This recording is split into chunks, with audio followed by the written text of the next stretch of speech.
Hey, good morning everybody. My name is Josh. Welcome to the channel. Is the 2016 Cayman GT4 as frustrating as everybody says it is? Or is it as amazing as everybody says it is? People have got a lot to say about the 981 generation Cayman GT4. The first GT4, the cheapest GT car that Porsche has ever sold.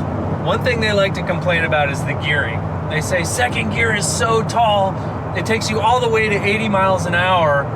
Another thing that they do is they say it's a part spin special. And I'm not sure if that's meant to be a compliment or an insult.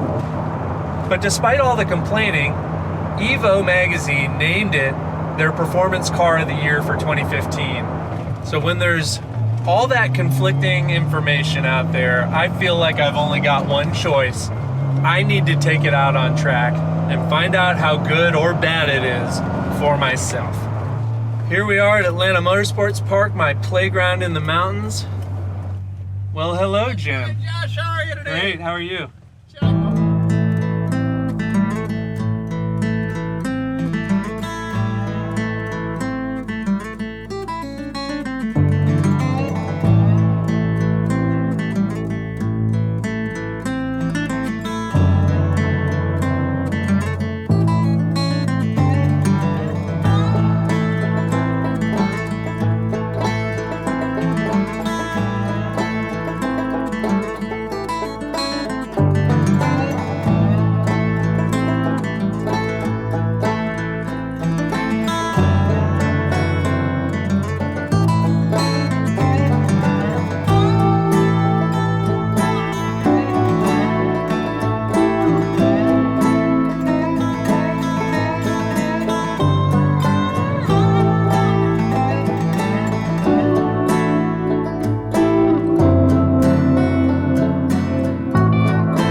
Absolutely gorgeous car. I haven't spent a lot of time around these in person.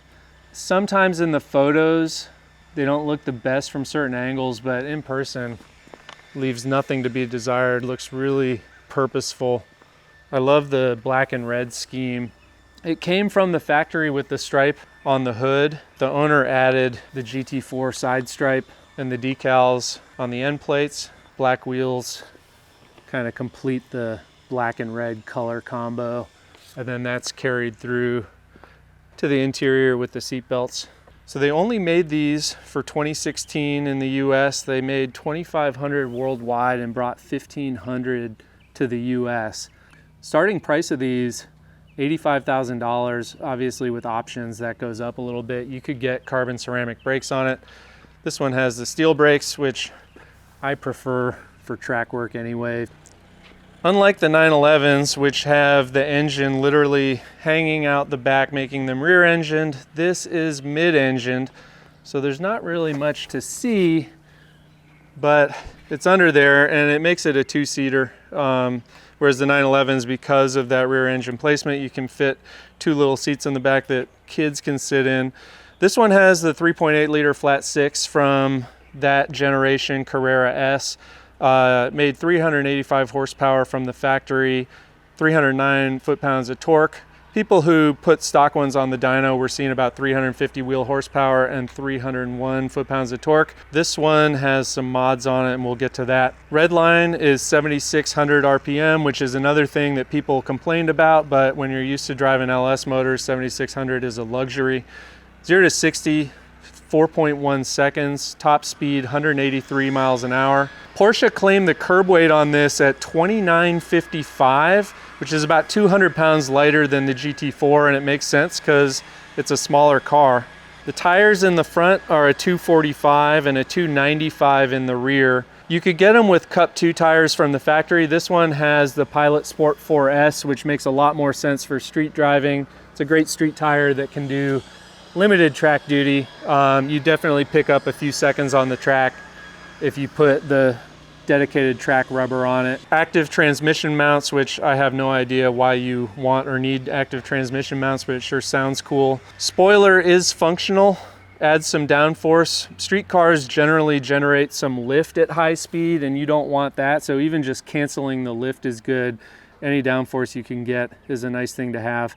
The suspension in the front is lifted directly from the 991 generation GT3, so that's very nice. It's also been upgraded a bit in the rear from the Cayman GTS, which had a lot less power than this car. This car has a limited slip diff and Porsche active suspension management, which means that you can change the damping rates on the fly with the push of a button. If you put it in sport mode, it will do active rev matching on the downshift, saving you the need to heel toe. So this is Sam, the owner. Tell me about the upgrades that you put on the car. I wound up doing the IPD air intake along with the 82 millimeter throttle body, and then the Fab Speed Stage 1 tune. I haven't had it on a dyno, but according to the spec sheet, it should give it 47 horsepower and 33 foot-pounds of torque. All right, let's check out the interior. The seat feels great. We've got an Alcantara material on the seats. It's also on the armrest. Like, you immediately see the premium level of the interior quality. The 6-speed shifter, which, by the way, this car only came in a 6-speed. You could not get a PDK in it, which I think is awesome. Feels really good. Front and center, you've got the tach, speedometer, you've got one digital cluster. The wheel feels amazing. Because the seat has this texture, you're not going to slide around in it much. It's got the little fabric door pull. Let's look at headroom for a helmet. I've got a few inches, so I should be good there. I liked this era of Porsche interior where there were buttons for everything. Some people don't like that there are blank off plates for a bunch of buttons. You feel like you buy the top of the line model, you should have all the buttons. That's just how Porsche does it. If we compare it to my Z06, which cost about $80,000 new, this is worth the premium just in terms of the interior. Yeah, it doesn't have quite the same level of power, but it's a much nicer place to sit. I am fully expecting this to be an amazing experience. Ooh. Shifter feels amazing. Engine sounds amazing. Brake pedal is very firm, kind of what we expect from Porsche. Ooh, I like the rev match.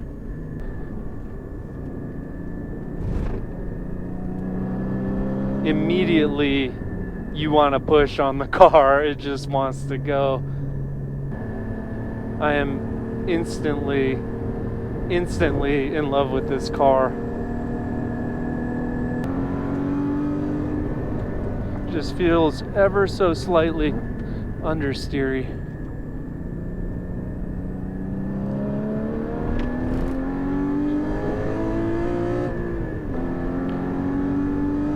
Doesn't have a ton of torque, and an upside of that is you don't have to worry too much about being really careful with your throttle application. What a car.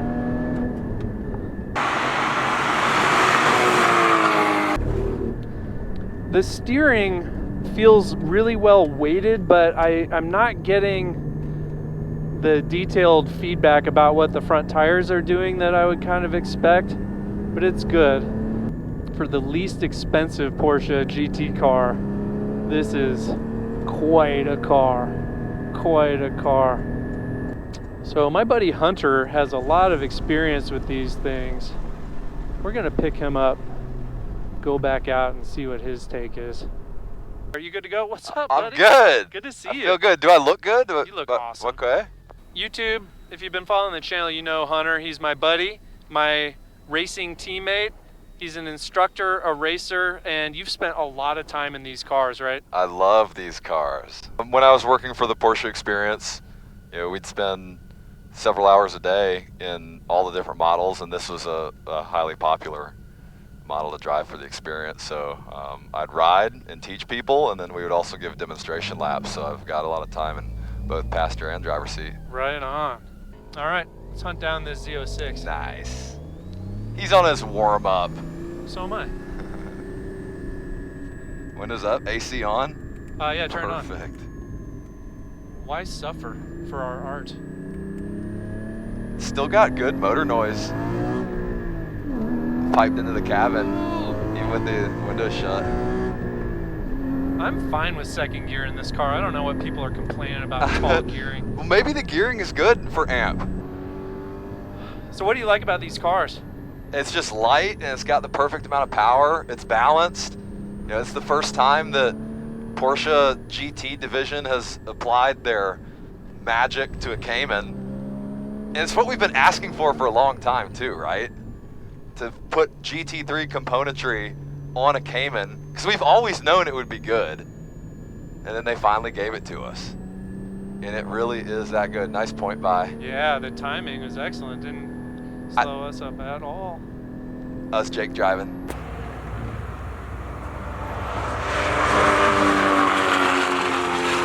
It's got a good amount of grip. Like I said, it's got GT3 suspension on it, big brakes. In a true manual transmission. Oh, that downshift sounds so good. It makes you look like a pro because it literally rev matches to the exact RPM. Sounds so good. Nice, you carried some good speed in there. So what happens, like we're supposed to be having a conversation about this car right now. I don't want to, I just want to drive it. I can tell. It's easy to drive the car and talk at like 85, 90% pace, but when you actually want to feel everything it's doing and go fast, it's kind of hard to hold a conversation at the same time. Although you're so smooth, you're not throwing me around or anything. I can just talk. Yeah. Yeah, you do the talking, I'll do the driving. Feels Tell like, me a story. Feels like the diff puts the power down really well coming out of 6. It really does. You know, a lot of cars just spin and get sideways, but in this car doesn't even have the Sport Cup 2, like the factory tire on it. Yeah, we're on street tires right now. Sporty street tires, but still. For a Michelin, essentially all-season tire, this thing feels unbelievably good. See, I thought I was in 4th there, and then I realized, no, I'm in 3rd. It is nice that you have a gear indicator. Yeah. For a manual. Have you revved it all the way out yet and seen it? I think it flashes red and white or when close you get to all it. the way. I'm probably short shifting a little bit. I always short shift by default, I think. Unless I'm in a Miata. Unless I'm in a car where I'm like, give me more! If it's Jake's Miata, then we rev it all the way to red line. We hit every curb. Right. Nice. Carrying over 100 through there. Do you even feel any ABS yet? Yes. Or is it okay? And that's the only area where I can tell that the tires are letting it down a little bit is under braking. I just don't have quite the confidence that I would like to have. Gotcha. Yeah, I'm sure the car is initially calibrated for the stickier tire, so when they calibrate that software like the ABS, the stability control, I'm sure they're doing it more based on the Sport Cup tire. So what do you think about the idea that this is sort of a parts bin car? Is that true, and is it a good thing or a bad thing? Well, I don't know that they'd be particularly fond of calling it that, although that is kind of their history. They've used parts bins to make cars before. It always works well. I almost get like kind of a negative feeling when you say parts bin, but yeah, but is that their parts bin is the best parts bin there is. Right. I guess parts bin is the motor too from a Carrera S, but we know that's a stout, reliable motor. So yeah, it's not a GT3 motor, but who cares? Yeah, exactly.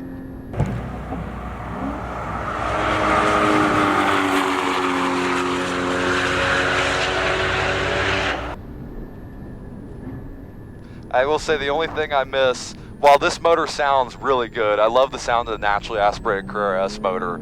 Obviously, we miss the scream of 9,000 RPM naturally aspirated. Yeah, that's true. That's true. Although I don't miss it because I've never revved out a GT3. Oh, but man. You have. Just wait. Yeah, you will be addicted after that. Dude, I am wheeling this thing. This feels good. I like how you let it go out a little bit, bring it back in, get on power. I like that it's all the nannies are on, but it lets me play. Do you feel it at all? Because I don't. No, I haven't even felt it kick in. I see a little smoke coming out of this guy's car. Nice late turn in, using all your track. Oh, good point by. Thanks, buddy.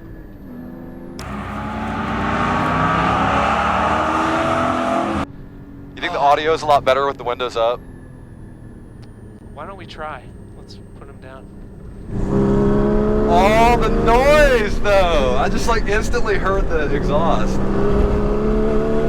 I think you get a little bit of intake resonance noise or some sort of intake piping noise from these side intakes on the outside here.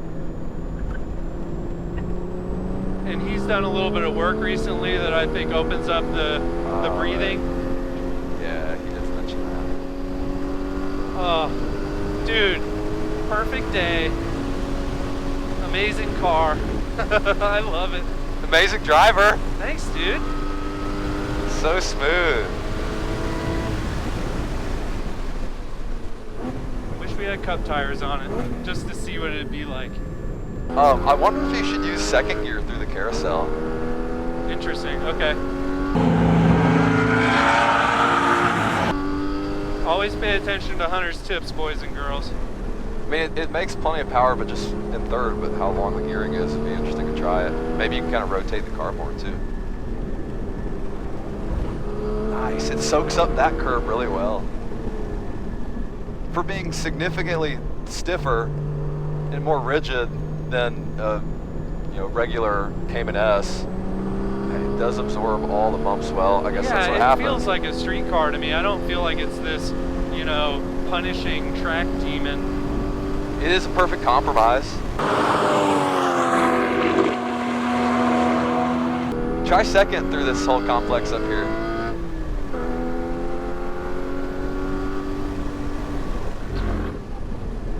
There was some ABS. I felt that. And you can try going to second in that brake zone, not necessarily. Got it. I'm higher in the rev range, so it's setting the rear loose a little bit more. Okay. I thought I felt a hint of understeer, and then maybe when you got on power, it started to rotate. Good. That time I went too far left with the shifter. I saw that. And it tried to hit the reverse lockout. All right, I think I'm gonna cool it down. Yeah, great driving. Dude, this car is amazing. I see that smile on your face. Oh my gosh. I'm smiling. I can't stop smiling. It just gives you so much confidence. It's almost similar to how you started driving in the E30 in your last video. You were easily able to get, not at the limit, but very close to it just in your first few laps. Yeah. And you immediately felt comfortable in this car too. Yeah. And that's also a sign that you're becoming a better driver. You're just able to hop in any car and adapt to it and drive it quickly. Right. So you develop a feel for it quickly. But it's also just the car is that good too. It's confidence inspiring. So good. All right, let's get Sam to hop in. We'll take him out. Good? Yep. All right. It's just so much fun. Do you feel like you've really been able to kind of explore the limits, or are you still getting to know it? Still getting to know it. Okay. I definitely haven't pushed it to the limits yet. Have you ridden with somebody who's driven it a little bit harder? No. Okay, so this should be a fun experience then.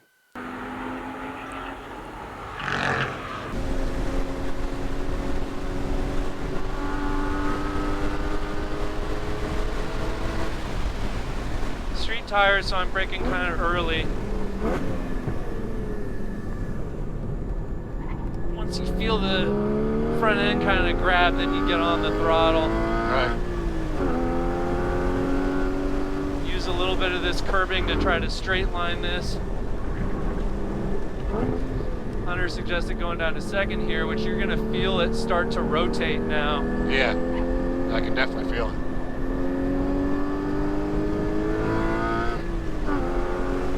Close that center console. Popped open on me. Thank you. Late turn in for 6. We just use all the runoff area. I love the way it sounds. Holy crap. And it really gets up to speed quickly. It's kind of deceptively fast. Perfect amount of power for this track. I mean, this is close to a perfect car for this track as far as a street car that you can drive here then take out. Yeah. Amazing. Maintenance throttle through here. Bring it back around and then try to get on it as much as you can and just feel it track out. And then this is the section where I always play it relatively safe. Got high speeds going on.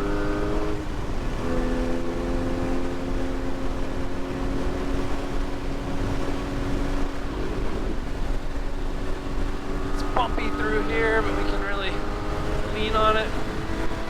Woo! How was that? That sounds great. Checkered flags, we're just gonna cool it down. Oh my gosh. It's a lot of fun. Oh my goodness, dude. What a car.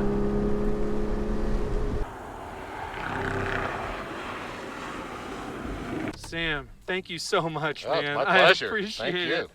Oh, that was a lot of fun. I gotta go buy a pack of cigarettes now. Man, every time I get in a Porsche GT car, it's like I need to figure out how to make more money. I was not really expecting to kind of have an overwhelming emotional experience with it, but it was like, this thing is so good. And I think, you know, there's a lot of cars that you get in and it's a sports car, and so you're kind of expecting it to be capable, then it kind of lets you down a little bit. This one, it's like, no, we know exactly what we're doing when we make these things, right? Hey everybody, we got John in the car. John sold me the Corvette. I had such an emotional response to driving that Cayman, and I think what it is that was the first car that's a relatively high horsepower car and a little on the heavy side compared to a race car. It weighs about 3,000 pounds, makes about 430 horsepower. The first car of that nature that I've been able to get up to its limit on the track and not be worried about it at all. It was like telling me, let's go fast. It's amazing to me that Porsche sells you a car that you can take it from the dealership straight to the track, and it's that good out of the box. In fact, that car came with Cup 2 tires, and that makes it even better. I get it. I get what the price premium is about. But at the same time, this thing costs less than half of what it would take to buy a used one of those. And I think with like a few upgrades and parts and stuff, I can get it, you know, in that range. Between the braking and the suspension, you dial the suspension in. If you do go to a true coilover, I think it'll be absolutely amazing. It'll transform the car on track. Right. As far as GT cars go, it really is a bargain. You know, you'd have to pay probably $60,000 more to get into a GT3, and I don't think you're getting $60,000 more experience. Now, I say that having never driven a GT3 in anger, maybe I would be mind-boggled by it, but as somebody who's sort of like, I could maybe swing one of those, driving one, suddenly I'm very tempted, but then I need to think about the cost of consumables. Am I willing to risk the car out on track? That's a lot of money to be taking out on track. So now you need insurance. I think I made the right choice for me personally, but if you're in the market, like, I hope that none of the internet chatter about the gearing or about it being a parts bin car or any of that stuff is a turnoff, because from my experience, that GT4 is absolutely phenomenal on track, and I would be happy to drive it on the street every day too. There's so many variables, right? And whether it's budget, capability, all these things, don't listen to the internet chatter. The bottom line, you gotta be in the car and let it speak to you. And if it speaks to you, it's gonna work. And that's one thing that I've learned. I've had the privilege of driving a bunch of different things on the track. You get to know a sports car so quickly when you drive it on the racetrack. And so having experienced it, you know, obviously you can't take my word for it, but I loved that car. So I think that's gonna wrap it up, guys. Thank you so much for coming along for the ride. Make sure you like and comment, subscribe, all that good stuff. We'll see you next time.